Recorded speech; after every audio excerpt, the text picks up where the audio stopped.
কলকাতা থেকে আসার সময় জিরাটে ঢোকার আগে দাদা বলল খুব খিদে পেয়েছে।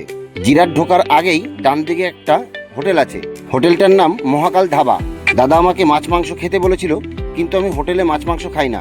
যাই হোক, আমরা খাওয়া দাওয়া করে বেরিয়ে পড়লাম, তাড়াতাড়ি গিয়ে খালি করতে হবে। ফাইনালি আমরা পূর্বস্থলী পৌঁছে গেছি এবং খালি করাও শুরু হয়ে গেছে। ওয়েদারটা খারাপ ছিল বলে আমিও একটু হাতে হাতে ধরে খালি করে দিলাম। আজকে একটু সকাল সকালই বাড়ি যাব, কালকে আবার ধুলিয়ান ভাড়া আছে।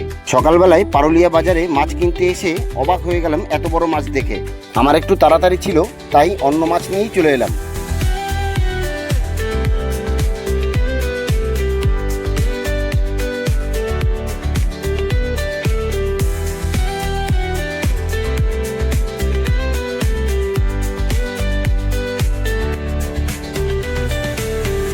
এটা হলো সুমন, ও আমার ভিডিও দেখে। ওর সাথে একটু গল্প করে কৃষি মান্ডিতে চলে এলাম বাইকটা রাখার জন্য। আর এই কাকুটা কৃষি মান্ডিতেই থাকে, উনি কথা বলতে পারে না, কিন্তু ইশারাতে বুঝিয়ে দিল তোমার বাইক কিচ্ছু হবে না, তুমি চলে যাও।